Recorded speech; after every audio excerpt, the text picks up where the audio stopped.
accélère la guérison. J'explique comment, parce que d'après la médecine alternative, on appelle la force vitale. C'est une force naturelle qu'Allah a incorporée dans notre corps, qui se dirige vers le lieu de maladie, et ainsi il y a une réaction du corps contre la maladie. Par exemple, le vomissement, la diarrhée, il y a une infection par exemple, et la température quand elle s'élève, pareil, ça c'est une réaction du corps naturelle, sans prendre aucun médicament. Ainsi, cette force vitale naturelle, lorsqu'on s'abstient de manger, au lieu de se diriger vers le système digestif, elle se dirige vers le lieu de la maladie, et ainsi il y a un débarras, une accélération de la guérison rapide. Toutes les glandes lymphatiques, le foie, les poumons, etc., ils jouent un rôle dans la détoxification du corps. Et comme symptôme, on voit par exemple la langue, il y a une couche blanche sur la langue. C'est un phénomène qui nous prouve que notre corps est en état de détoxification et qu'il y a une accumulation de toxines sur la langue. Ainsi, il faut se brosser la langue, par exemple. Aussi, la perspiration, on peut voir une odeur désagréable. Ceci veut dire qu'il y a une accumulation des toxines. Et même, il y a quelque chose de génial qui se passe, c'est qu'il y a des toxines qui sont stockées dans les graisses. Et lorsque le corps il se prive de sources d'énergie externe, alors il puise son énergie de la graisse. Ça c'est naturel, tout le monde est au courant. Mais là j'ajoute quelque chose d'intéressant, c'est qu'à l'intérieur subhanallah, de la graisse, et on va visualiser la graisse comme quelque chose de rond par exemple, l'adipose tissue qu'on appelle, à l'intérieur même, il y a des toxines et des métaux lourds. Les dernières recherches ont prouvé qu'ils sont stockés à l'intérieur de la graisse. Alors lorsqu'on puise cette graisse comme source d'énergie pour le corps, toutes les toxines sont libérées au point qu'ils ont mesuré la DDT, c'est un insecticide, dans l'urine de la personne qui jeûne. Et ainsi, on prouve comment, durant le jeûne, c'est une cure naturelle du corps, une détoxification du corps. Il faut vraiment, même l'animal, subhanallah, d'après l'instinct, il s'abstient de manger quand il est malade. C'est même pour les animaux, pas uniquement pour les personnes. L'animal, par l'instinct, il refuse de manger lorsqu'il est malade. On peut continuer ce point sur comment se débarrasser de tout ce qui est toxique dans le corps. Mais juste après, quand on regarde un petit reportage qui a été préparé par Perihan Farou sur... Bon, il y a une parole du prophète qui dit « Jeûnez et vous acquérez la santé ». Absolument. Oui, tout à fait. Après presque 15 siècles, des recherches scientifiques ont montré que le jeûne du Ramadan a des effets bénéfiques sur la santé. Ça sera notre sujet de ce reportage qu'on va regarder tout de suite avec Perihan.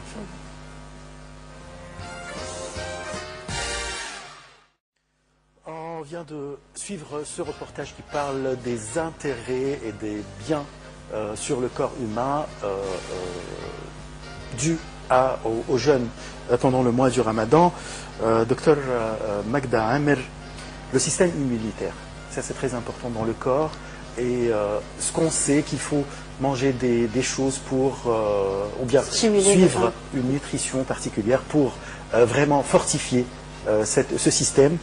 Comment le jeûne peut contribuer à fortifier ce système? Parmi les recherches, ils ont prouvé aussi que le système immunitaire il est stimulé pendant le jeûne. Ainsi, il réagit contre les microbes. Et la preuve, c'est que les cellules B, les cellules T et natural killers, ce sont des cellules défensives, on dit de premier degré, enfin, contre les microbes. Ils ont augmenté en tant que pourcentage après le jeûne. Et la durée de la convalescence ou la durée de guérison était réduite dû au fait que le bon fonctionnement du niveau du système immunitaire. Vous aviez une remarque sur le reportage qui a été diffusé tout de suite. Vous avez dit une remarque à la fin de l'émission. Non, je veux dire que malheureusement, on montre quoi? Les gâteaux, les sucreries. Et je voulais dire que vraiment, du point de vue médecine alternative, il n'y a pas pire que le sucre. Et comme je viens de dire, c'est une cure pour nous, un repos physiologique pour le jeûne. Il a un effet génial sur le... Comment obtenir fait-il quand une fois qu'on notre besoin de sucre? Non, alors moi je dis il y a une contradiction. Les dates, c'est autre chose. Mais je parle des kunefas, tout ça, enfin, sucreries, des desserts en général. J'ai vu quoi. Alors, je veux dire, comment se fait-il qu'il faut bénéficier des vertus du jeûne et sur le plan physique, et en même temps, quand on rend le jeûne, on mange tout ce qui est nocif pour le corps. Alors, c'est dommage pour nous, car durant le jeûne, toutes les cellules endommagées, les cellules vieilles, il y a une régénération de nos cellules et des fonctions en général de tous nos organes. Alors, c'est une opportunité pour nous pour vraiment être en forme. Et puis, malheureusement, on tombe malade à la fin du Ramadan parce qu'on n'a pas suivi les conseils prophétiques. Et puis, surtout, il faut avoir recours au sucre, aux dates, à tout ce qui est naturel, et tout ce qui est surtout le pain complet, les céréales complètes, enfin tout ce qui est nutritif pour le corps et une alimentation équilibrée surtout. Docteur Magda-Amr, comme je dis dans l'introduction, que la personne qui jeûne doit purifier son corps et son esprit. On parle un peu de l'esprit, et comme nous avons parlé la semaine passée de la programmation neurolinguistique, on veut parler de l'influence du jeûne sur l'esprit de la personne. Il y a quelques-uns qui deviennent plus paisibles pendant le mois de Ramadan, mais il y en a beaucoup qui deviennent plus nerveux. Quels sont les conseils que vous donnez à la personne qui jeûne pour qu'elle soit plus paisible et plus calme pendant le mois de Ramadan? J'aime bien votre question parce que beaucoup de gens pensent que le jeûne, c'est-à-dire s'abstenir de manger, de boire et des relations sexuelles, etc. Mais en fait, c'est pas le véritable jeûne. On dit siyam khusus al-khusus, c'est-à-dire c'est un jeûne qui purifie le cœur, les sens, tous les sens, la langue, l'huile, enfin tous les membres, et en même temps c'est un jeûne de l'esprit aussi, de notre cerveau, de nos pensées, et le jeûne de notre cœur, de comment pardonner, enfin c'est un général. Alors là je dis que la faim et la soif ne justifient pas le fait que les gens se mettent en colère. Ça, j'accepte pas qu'ils disent voilà parce que je jeûne. Non, parce que le prophète il a incité à, lorsqu'on est venu le voir, quel est vraiment donnez-nous un conseil précieux. Il a dit ne vous mettez jamais en colère. Et comme on l'a cité du point de vue NLP, que lorsqu'on se comporte d'une certaine façon, et puis on la répète, à force de la répéter avec des émotions négatives, si on le peut dire. C'est une programmation sur le niveau du subconscient, et à force de la répéter, ça devient en nous une partie de notre comportement spontané. On peut parler on peut parler en détail, mais après le reportage préparé par notre collègue Rim Hatem sur ce sujet, et comment le jeûne peut nous aider à appliquer le changement dans notre comportement. Un reportage signé Rim Hatem.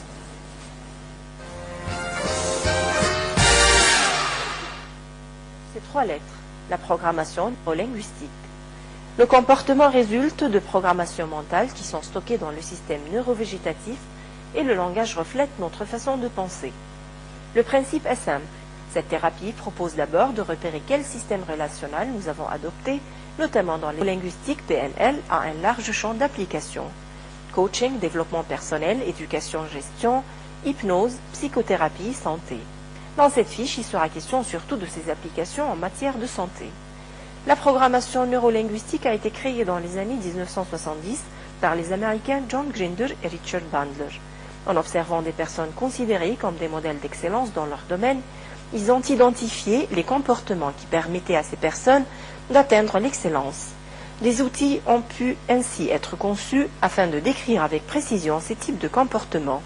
Les instigateurs de la programmation neurolinguistique ont mis au point des techniques pour permettre à d'autres personnes de s'approprier ces modèles de comportement et d'opérer des changements durables dans leur façon d'agir au quotidien. La programmation neurolinguistique utilise toutes sortes de techniques similaires, dissociation et recadrage, pour aider à modifier des comportements ou des attitudes.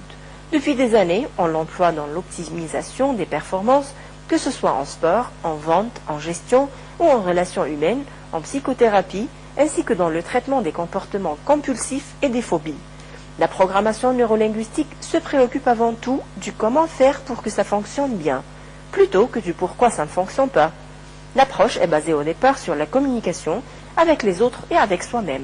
Elle propose de reconnaître les comportements que l'on adopte lorsque l'on communique, puis d'y apporter des modifications si on le désire. Voici 2 exemples qui illustrent la façon de faire de la programmation neurolinguistique. Le premier décrit une technique qui permet de mieux comprendre les modes de communication. Le second présente un des outils que la programmation neurolinguistique propose pour instaurer des changements durables. Par exemple, la position des yeux, elle permettrait de savoir dans quel mode de pensée on se trouve. En décodant des signes associés à des dizaines d'autres, la programmation neurolinguistique permet de mieux comprendre ses propres processus de communication et d'enrichir sa compréhension de ce que les autres communiquent verbalement et non verbalement. Pour le second exemple, l'ancrage. L'être humain relie inconsciemment de multiples sensations emmagasinées dans la mémoire. Grâce notamment à l'ancrage, la programmation neurolinguistique permet d'associer des sensations ou des sentiments qui, en certaines circonstances, font la force de chacun, calme, détermination, patience et courage, à un point particulier du corps. Négocier, apprendre, former, communiquer, changer, choisir, diriger et se diriger, se connaître, autant de processus et d'apprentissage que chacun de nous peut améliorer grâce à la pratique de la PNL, mode d'emploi du cerveau. La PNL, programmation neurolinguistique, est vraiment une modélisation de l'excellence et une éducation du cerveau.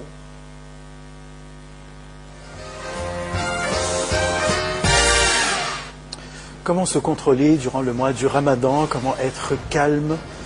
Ça, c'est la grande question. En même temps, il faut mettre l'accent, docteur Magda, sur les habitudes des gens. C'est-à-dire, il y a les gens qui ont l'habitude de boire du café, du thé, de fumer, de faire des habitudes qui ont une relation avec tout ce qui est nutrition. Alors, tout d'un coup, il y a le mois du Ramadan qui arrive. On arrête toutes ces habitudes qui jouent quand même sur les nerfs, sur le comportement. Alors, comment on fait? Je viens d'expliquer que le jeûne, c'est une cure, un repos physiologique, une opportunité pour se détoxifier de tous les toxines. Parmi les toxines, c'est les caféines, les nicotines, tout ça. Alors, lorsqu'on comprend les premiers jours, c'est les plus durs, parce que c'est là que on peut avoir par exemple des maux de tête, on peut avoir une fatigue générale, parce que voilà, le corps il réagit, il veut se débarrasser des toxines. Mais au bout de quelques temps, c'est terminé, les fonctions du corps en général, ils s'améliorent et le corps s'habitue à se débarrasser de tout ça. Alors bon, il faut juste patienter. Et à mon avis, il faut voir comment le prophète se comportait pendant le Ramadan. Il a dit quelque chose de très important, c'est qu'on peut ne récolter de la faim et de la soif du jeûne que la faim et la soif. C'est-à-dire, si vraiment c'est pas tout un comportement de notre avec les gens, la communication avec les autres, le résultat c'est qu'on n'a pas de mérite du jeûne. Oui, mais la technique d'améliorer notre comportement, comment le faire? D'abord, le prophète c'est pas maintenant. C'est pas un bouton. Ah, c'est pas un bouton. C'est pas un bouton. Comment on fait? Oui, mais le prophète il nous a donné une technique simple et puis j'interprète la méthode de General LP, comment on voit cette technique. C'est inama al-hilm bit-tahallum. C'est-à-dire, il faut patienter, fake it until you make it. C'est-à-dire, il faut être joué comme quoi on est patient, mais on ne l'est pas. Hein, alors, bon, je suis on pas... fait semblant qu'on est patient, on fait, voilà, on essaie de se maîtriser, mais en fait, on n'arrive pas vraiment, parce que c'est pas naturel en nous, c'est pas instinctif, mais à force de le répéter, ça devient en nous. Le mot tahallum, c'est-à-dire, c'est pas en nous, c'est pas naturel qu'on est patient, mais on fait que, c'est-à-dire, on le fait comme quoi, on est patient, mais on ne l'est pas. Hein? Alors, pourquoi? Parce que voilà, du point de vue subconscient, n'importe quel comportement avec émotion, ajouté à une émotion, est programmé. Alors, si par exemple on nous insulte, on répond tout de suite, et puis on s'habitue à prononcer des insultes, au bout d'un moment, ça devient spontané. Sans le se contrôler, voilà, ça sort. Le comportement, par exemple, un battement du cœur, ou bien on lève la main, ou bien, je sais pas, on s'énerve, on hausse la voix, tout ça, ça devient programmé, et hop, je deviens une personne nerveuse. Alors que le contraire, quelles que soient les circonstances, quelle que soit la situation, je suis toujours équilibrée, et ça, je répète cette affirmation tous les jours, et avant de dormir surtout, hop, ça s'enregistre sur le niveau de subconscient toute la nuit, ça travaille. Alors je répète, quelles que soient les circonstances, quelle que soit la situation, je suis toujours équilibrée. Ah. Et ça, c'est un moyen, il faut beaucoup de temps bien sûr pour apprendre aux gens. Ça, c'est un autre conseil, c'est de voir les qualités de la personne, c'est-à-dire détester les défauts des gens, mais pas la personne même. Alors, et ça, c'est un moyen de savoir communiquer toujours, même avec la même personne, hein, quelle que soit la justice. Garder la nervosité en soi-même, à l'intérieur, c'est pas dangereux pour la santé? Cette sensation de négativité, enfin d'amertume, Oui, tout à fait. Garde, ça fait, on la sort pas, ou bien on le sort pas, ce sentiment. Ouais. Alors c'est pas. Non, nocif. C'est très nocif pour le corps. On a dit que, par exemple, la tristesse, elle est stockée dans les poumons. Oui. Et l'anxiété, c'est dans l'estomac. C'est-à-dire, d'après la médecine alternative, à force de passer par des moments de tristesse, par exemple, on risque d'avoir des maladies au niveau des poumons. Et la colère, ça affecte le foie. Et ainsi, d'après la médecine alternative, tout le corps, l'esprit, tous les niveaux du corps, mental, émotionnel et physique, il y a une correspondance, ils communiquent entre les trois. Et le niveau le plus élevé, c'est le niveau mental. Alors, il faut surtout, comme on a dit la dernière fois, avoir des pensées positives et des émotions par conséquent positives et un comportement, Inch'Allah, positif, qui est équilibré. Et là, je parle comment le prophète il a dit, j'étais envoyé afin de parchever le bon caractère. Alors, si on n'a pas compris que c'est ça le but de l'islam et le but du jeûne, par conséquent, c'est un entraînement, une autodiscipline du jeûneur et du musulman, autodiscipline, comment se maîtriser, comment se contrôler, et contre tout ce qui est légitime, on s'abstient de tout ce qui est légitime, et ainsi après le ramadan, et on a une volonté bien plus supérieure contre tout ce qui est illégitime. Et le prophète il nous a dit que subhanallah, le bon caractère, il fait fondre les péchés comme le soleil fait fondre la glace. Et non seulement ça, mais le musulman, il peut atteindre un statut plus élevé que celui qui jeûne toute la journée et avec le bon caractère, et que celui qui prie toute la nuit. Masha'Allah, c'est vraiment l'essence de l'islam, c'est d'arriver à avoir un bon comportement avec tout le monde, avec un musulman, avec un non-musulman, avec un athée, quel que soit, avec les animaux, avec l'environnement. Enfin, c'est tout un comportement. On peut dire que la technique de l'islam, c'est la même de la PNL? Je ne peux pas dire ainsi, mais je peux dire que toutes les instructions coraniques et prophétiques sont conformes avec la science moderne, mais c'est comme quoi il avait tous les secrets, le prophète comment Allah subhanahu wa ta'ala, il nous a créés parfaitement. Et ainsi, un bon comportement, il arrive à un moment, le prophète de se comporter même très bien, gentiment, et avec bienveillance avec celui qui nous a été injuste. Alors, il a dit 3 conseils très importants. C'est souder les liens avec ceux qui ont rompu avec vous. Subhanallah, vous voyez, c'est négatif, il le rend avec le positif.